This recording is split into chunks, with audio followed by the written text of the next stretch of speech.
आप लोग ने जैसा सुना होगा या आपके आसपास भी कभी होते हैं कुछ पेशेंट एक्सीडेंटली या खुद से एसिड पी लेते हैं कोरोसिव, जैसे हमारा जो घर को साफ़ करने वाला क्लीनर है या फिनाइल है, तो ये गलती से भी पी जाते हैं या जानबूझ के भी पी जाते हैं। तो ये बहुत ही इमरजेंसी वाली सिचुएशन होती है जिसको कभी लाइटली हम लोगों को नहीं लेना होता है।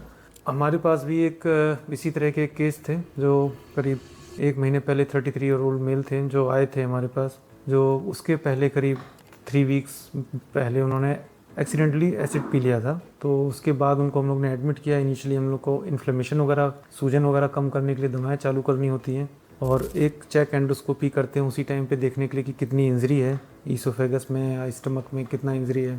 तो वो सब हम लोग ने उनकी स्कोरिंग वगैरह की, उस पर रखा है, दवाओं पे रखा और फिर ग्रेजुअली उनको डिस्चार्ज किया। बट आफ्टर 2 to 3 वीक्स जब हीलिंग होती है तो खाने की नली में सिकुड़न आनी चालू हो जाती है। तो जब ये खाने की नली में सिकुड़न आती है तो पेशेंट को दिक्कत होती है खाने में, और जाके फंसता है सिकुड़न पे। तो फिर हमने इनको ऑलरेडी एक्सप्लेन किया था अगर ऐसा कुछ हो रहा है तो हम लोगों को फिर करना है, देखना है, आपको कांटेक्ट करना है हमसे। तो फिर जब आए उन्होंने बताया कि हमें खाने में दिक्कत हो रही है, जिसे मेडिकल टर्म में हम लोग डिस्फेजिया कहते हैं। तो फिर इनको हम लोग ने एंडोस्कोपी के लिए फर्स्ट टाइम प्लान किया।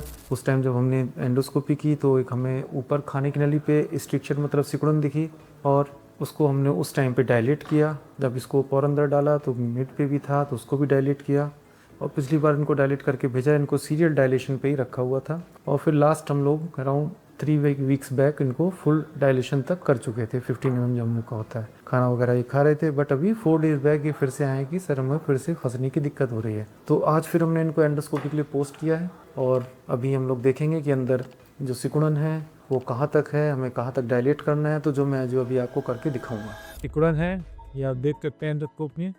ये टिकुड़न है जो कि बहुत ऊपर ही ईसोफेगस में है, जिसको हम लोग अब जनरेट करेंगे। उसको वायर को निगोशिएट करके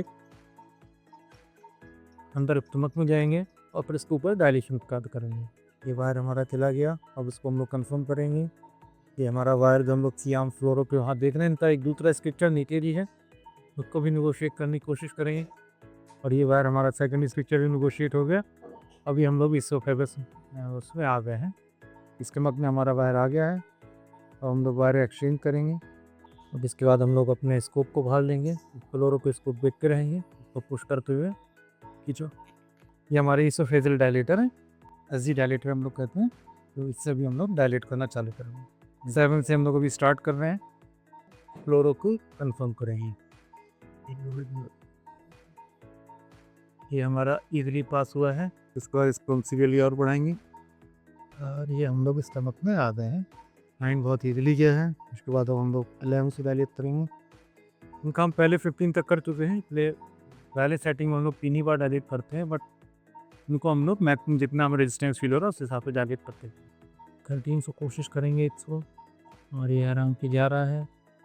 13 भी हम पहुँच गया। अब इसको मैक्सिमम 15 पे डायलेट करके फिर रीलुक करेंगे, तो आराम से नेगोशिएट करेंगे। ये क्रॉस हुआ पहला स्टिच, दूसरा स्टिच है, वही हमने क्रॉस कर देंगे। अब इसको पूरा स्कोप निकाल लेंगे। अब एक बार दोबारा रीलुक एंडोस्कोपी करके चेक करेंगे। यहाँ के जो स्टिकर था अभी आप देख सकते हैं खुल गया है। उसके आगे हमारी दूरबीन अब आराम से जा रही है और हम पूरी खाने की नली को अच्छे से चेक करेंगे। ये दूसरा स्टिक्चर है जो नीचे की तरफ था, ये भी खुल गया है। और यहाँ से हम लोग आराम से पार करके इस स्टमक तक पहुँच पा रहे हैं। अब इनका हम लोग फुल डायलेट कर चुके हैं। अब इनको एक गॉड ग्रेट आराम रहेगा, खाना आराम कतरेगा। ये स्टमक है, ये नीचे वाला स्ट्रक्चर था जो हम लोग डायलेट कर चुके हैं, जो पूरा खुल चुका है। और ये ऊपर वाला स्ट्रक्चर है जिसको हमने खोल लिया है। वो पेशेंट ठीक है, काफ़ी अच्छा। अब इनको आराम होना चाहिए। Thank you very much. तो फिर जैसा आपने देखा कि इनको सक्सेसफुली हम लोग ने फुल 15 mm डायलेशन कर लिया है, वो अचीव हो गया है, कोई कॉम्प्लिकेशन नहीं है। स्कोप से हमने देख लिया है, वो बहुत अच्छे से स्कोप निगोशिएट हो रहा है अंदर स्टमक तक। तो अब इनको हम लोग अब आज एडमिट करेंगे, मॉनिटर करेंगे और कल से इनको हम लोग डाइट वगैरह चालू करेंगे और देखेंगे। और मोस्ट लाइकली अब इनको आराम होना चाहिए, लेकिन इसके बाद भी हम लोग को भी वॉचफुल रहना होता है क्योंकि ये वाले जो स्ट्रक्चर होते हैं ये बार बार रिकर करते हैं, बार बार हम लोग को बीच बीच में से डायलेट करना होता है।